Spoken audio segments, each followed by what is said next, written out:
प्रधानमंत्री Narendra Modi video conferencing के जरिए सेंटर स्टेट साइंस कॉन्क्लेव का वर्चुअली उद्घाटन कर रहे हैं। अहमदाबाद की साइंस सिटी में यह कार्यक्रम 2 दिनों तक चलेगा। पीएमओ की ओर से इस बारे में जानकारी साझा की गई है। बताया गया है कि यह कार्यक्रम देश में इनोवेशन और एंटरप्रेन्योरशिप की सुविधा के लिए प्रधानमंत्री के प्रयासों की दिशा में एक अहम कदम है। इस कॉन्क्लेव में गुजरात के मुख्यमंत्री, केंद्रीय विज्ञान और प्रौद्योगिकी राज्य मंत्री, विज्ञान और प्रौद्योगिकी मंत्री के साथ राज्यों, केंद्र शासित प्रदेशों के सचिव, उद्योग जगत के दिग्गज, उद्यमी और गैर सरकारी संगठन और वैज्ञानिक और छात्र भी शामिल हैं। साथ ही देश भर के 100 से अधिक स्टार्टअप के सीईओ इस सम्मेलन में हिस्सा ले रहे हैं।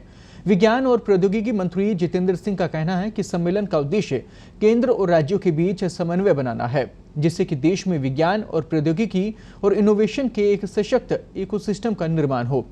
इस सम्मेलन में एसटीआई विजन 2047 सहित कई अन्य विषयों पर सेशन होंगे।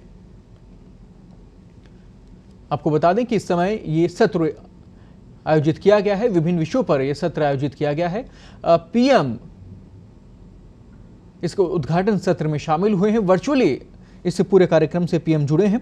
और इसके साथ ही आपको ये भी बता दें कि कई महत्वपूर्ण विषयों को लेकर यहाँ पर चर्चा होनी है, जिक्र होना है इन विषयों का। और ये कॉन्क्लेव जो है वो 2 दिन चलना है। अहमदाबाद में 2 दिन इस कॉन्क्लेव का आयोजन हो रहा है और केंद्र और राज्य विज्ञान सम्मेलन इसे कहा जा रहा है।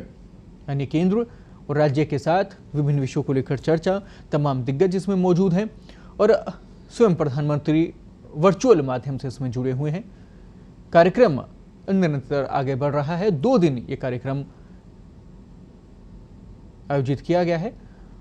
आज और कल विभिन्न विषयों को लेकर अहमदाबाद में ये कॉन्क्लेव आयोजित हो रहा है और ये वो पल जिसका इंतजार था। प्रधानमंत्री को संबोधित किया गया है और अब विभिन्न विषयों पर जो सत्र आयोजित हो रहा है, इस विषय को लेकर पीएम का संबोधन। केंद्रीय मंत्रिमंडल में मेरे साथी डॉक्टर जितेंद्र सिंह जी,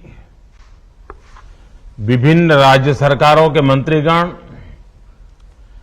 स्टार्टअप की दुनिया से जुड़े सभी साथियों, विद्यार्थी मित्र, अन्य महानुभाव, देवी और सज्जनों, सेंटर स्टेट साइंस कॉन्क्लेव इस महत्वपूर्ण समारोह में मैं आप सबका स्वागत भी करता हूं, अभिनंदन भी करता हूं। आज के नए भारत में सबका प्रयास की जिस भावना को लेकर हम चल रहे हैं, ये आयोजन उसका एक जीवंत उदाहरण है। साथियों, 21वीं सदी के भारत के विकास में विज्ञान उस ऊर्जा की तरह है जिसमें हर क्षेत्र के विकास को, हर राज्य के विकास को बहुत गति देने का सामर्थ्य है। आज जब भारत चौथी औद्योगिक क्रांति का नेतृत्व करने की तरफ बढ़ रहा है, तो उसमें भारत की साइंस और इस क्षेत्र से जुड़े लोगों की भूमिका बहुत अहम है। ऐसे में नीति निर्माताओं का, शासन प्रशासन से जुड़े हम लोगों का दायित्व और बढ़ जाता है। मुझे उम्मीद है अहमदाबाद की साइंस सिटी में हो रहा ये मंथन आपको एक नई प्रेरणा देगा, साइंस को प्रोत्साहित करने के उत्साह से भर देगा।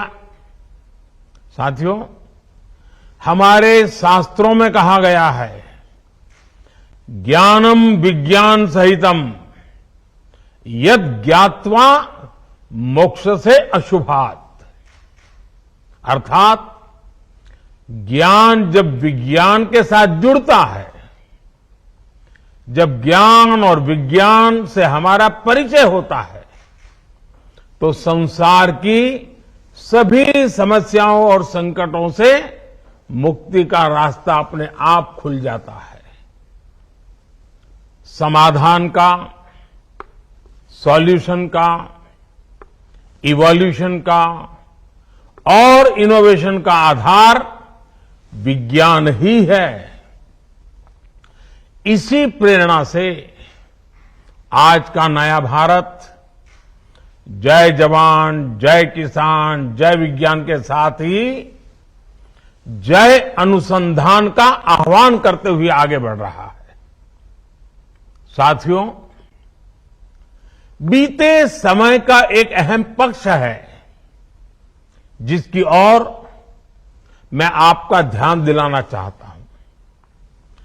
इतिहास की वो सीख केंद्र और राज्य दोनों के लिए भविष्य का मार्ग बनाने में बहुत सहायक होगी। अगर हम पिछली शताब्दी के शुरुआती दशकों को याद करें तो पाते हैं कि दुनिया में किस तरह तबाही और त्रासदी का दौर चल रहा था। लेकिन उस दौर में भी बात चाहे ईस्ट की हो या वेस्ट की, हर जगह के साइंटिस्ट अपनी महान खोज में लगे हुए थे। पश्चिम में Einstein, Fermi, max Planck, Nils bore, Tesla, ऐसे अनेक साइंटिस्ट अपने प्रयोगों से दुनिया को चौंका रहे थे।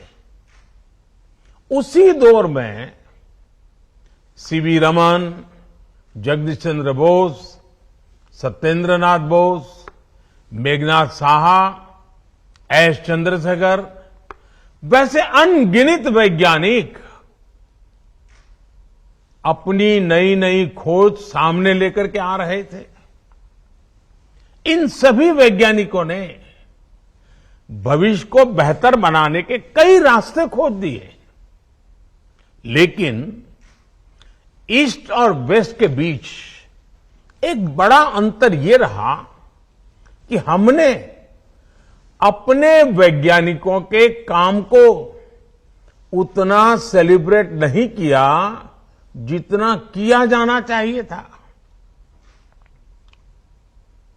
इस वजह से साइंस को लेकर हमारे समाज के एक बड़े हिस्से में उदासीनता का भाव पैदा हो गया।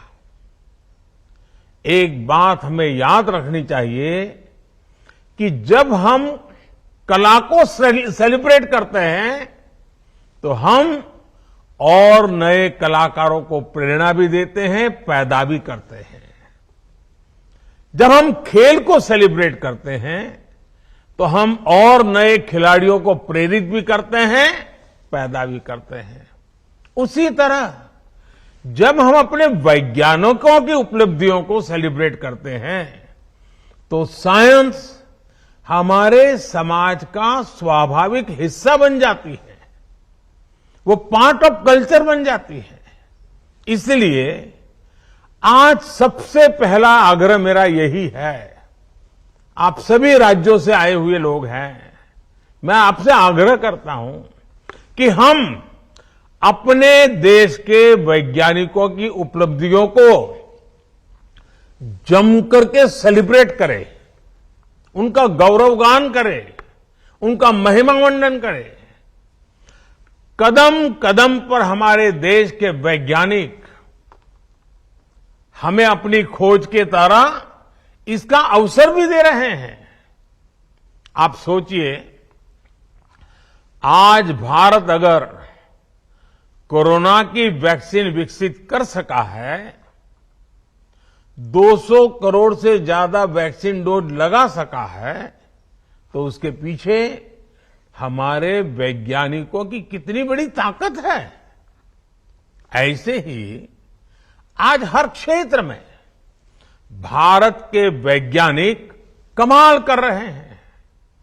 भारत के वैज्ञानिकों की हर छोटी बड़ी उपलब्धि को सेलिब्रेट करने से देश में साइंस के प्रति जो रुझान पैदा होगा वह इस अमृत काल में हमारी बहुत मदद करेगा। साथियों, मुझे खुशी है कि हमारी सरकार साइंस बेस्ड डेवलपमेंट की सोच के साथ आगे बढ़ रही है। 2014 के बाद से साइंस और टेक्नोलॉजी के क्षेत्र में इन्वेस्टमेंट में भी काफी वृद्धि की गई है। सरकार के प्रयासों से आज भारत ग्लोबल इनोवेशन इंडेक्स में